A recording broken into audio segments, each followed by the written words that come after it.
আপনারা কেন এভাবে অস্ত্র নিয়ে ঢুকেছেন? এটা প্রাইভেট ইউনিভার্সিটির জগতে কোনোদিন এরকমভাবে হয় না। তাদের দুর্নীতির দিকে আমাদের বাধা মনে করছে, এই জন্য আমাদের উপর অথরিটির নির্দেশেই তারা হামলাটা চালাইছে।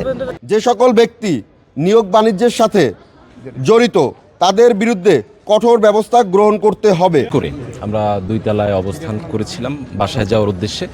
তখনই আমরা দেখতে পাই যে একদল শিক্ষার্থী তারা শিবির এবং ছাত্রলীগের বিভিন্ন নেতৃবৃন্দকে নিয়ে আমাদের ভার্সিটির আন্ডারগ্রাউন্ড থেকে দেশীয় অস্ত্র বেসবলের যে ব্যাট রয়েছে মোটা মোটা স্টিলের এবং হকি স্টিক লোহার রড সহ তারা এখানে এসে অবস্থান নিয়েছে। সেগুলোর ফুটেজ আমাদের কাছে আছে। এক পর্যায়ে তারা ঢুকতে চায় ভার্সিটিতে, তখন আমাদের যে নিরাপত্তা গার্ড রয়েছে আমাদের ভার্সিটির তারা তাদেরকে আটকানোর চেষ্টা করে। তখন তারা ভার্সিটির যারা গার্ড তাদেরকে হুমকি দিয়ে ভার্সিটির গেট ভেঙে ভিতরে ঢুকে।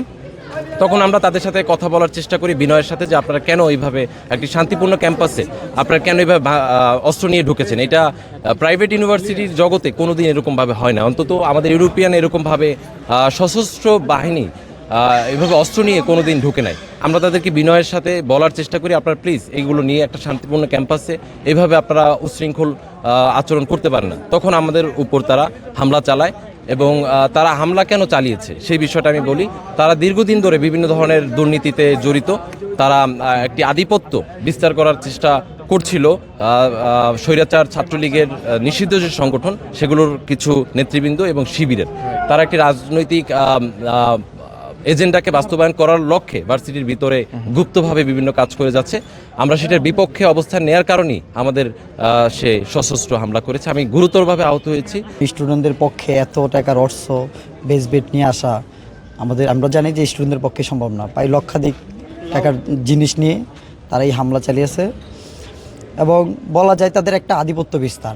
এখানে আমাদের ইউরোপিয়ান ইউনিভার্সিটির সাবেক ছাত্রলীগ শিবিরের সেক্রেটারি এবং ছাত্রলীগের উৎসব ছাত্রলীগ শিবিরের সেক্রেটারি ছিল অন্তর, হামিম, তামিম, আজমি এবং তারাই অথরিটি থেকে সম্পন্ন অথরিটি থেকে তাদের একটা বেতনভুক্ত চাকরি দেওয়া হয়েছে এবং লোভনীয় অফার ছিল আমাদের বিভিন্ন দুর্নীতিগ্রস্ত থেকে নিয়ে সেটা অথরিটিকে টিকে রাখার জন্য অথরিটির হয় হিসেবে ব্যানগার্ড হিসেবে তারা এই কাজগুলো করেছে।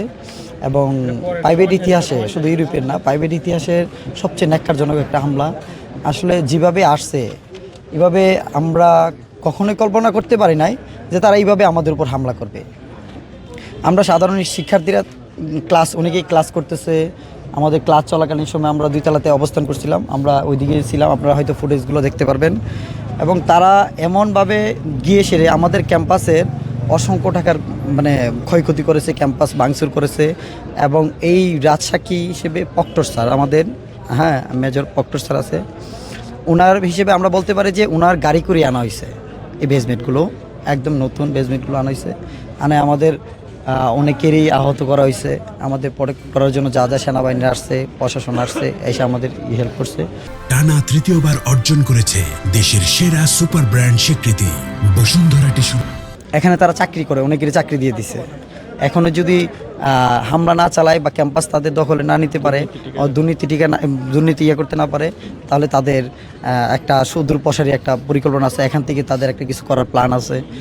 আমরা তো এইগুলো আসলে সাধারণ শিক্ষার্থী হিসেবে এগুলো আসলে গ্রহণ করব না।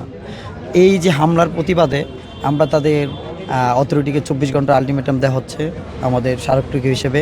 তাদের যদি আজকে 4 দিন হয়ে গেছে তারা কোনো ব্যবস্থা নেয় নাই, আমাদের 24 ঘন্টার মধ্যে যদি তারা আমাদের ব্যবস্থা না নেয়, আইনের যদি ব্যবস্থা না নেওয়া হয়, তাহলে আমরা এখান থেকে আরও কঠোরতম আন্দোলনের দাবি দেব এবং আমরা ক্যাম্পাস ছাড়বো না ইনশাল্লাহ। আমাদের আজমির অবস্থা খুব খারাপ ছিল, চিকিৎসাধীন, অস্কি হসপিটাল থেকে আসছে। তারপর আমাদের রুমানের পায়ে আঘাত পেয়েছে, আর আমাদের মেহেদি আর কে আমাদের নূর ওনার মাকাতাতে পেরেছে। আমাদের উপরে হামলা হয়েছে তাদের আধিপত্য বিস্তারের জন্য। এবং আমরা যে স্বচ্ছ বা নিরপেক্ষভাবে যেটা দেখতেছি যে আমরা যদি আমরা তাদের বাধা মনে করছে, তাদের দুর্নীতির দিকে আমাদের বাধা মনে করছে, এই জন্য আমাদের উপর অথরিটির নির্দেশেই তারা হামলাটা চালাইছে। নাম্বার 1, মামলার সাথে জড়িত সকল সন্ত্রাসীদের দ্রুত বিচারের আওতায় নিয়ে আসতে হবে এবং তাদেরকে অতি দ্রুত স্থায়ী বহিষ্কার করতে হবে। নাম্বার 2, অতি দ্রুত বিশ্ববিদ্যালয় শৃঙ্খলা ফিরিয়ে এনে শিক্ষাবান্ধব পরিবেশ নিয়ে আসতে হবে। নাম্বার 3, অনতিবিলম্বে অনলাইন ক্লাস বাতিল করে সশরীরে ক্লাস চালু করে সবার নিরাপত্তা নিশ্চিত করতে হবে। যে সকল কর্মকর্তা কর্মচারী এবং শিক্ষক প্রত্যক্ষ এবং পরোক্ষভাবে এই সন্ত্রাসী হামলার সাথে জড়িত তাদের দ্রুত আইনের আওতায় এনে বিচারের নিশ্চিত করতে হবে এবং চাকরিচ্যুত করতে হবে। বিসি প্রক্টর রেজিস্ট্রারকে সন্ত্রাসী হামলার বিষয়ে তাদের অবস্থান পরিষ্কার করতে হবে এবং প্রত্যক্ষদর্শীদের উপরে কোনো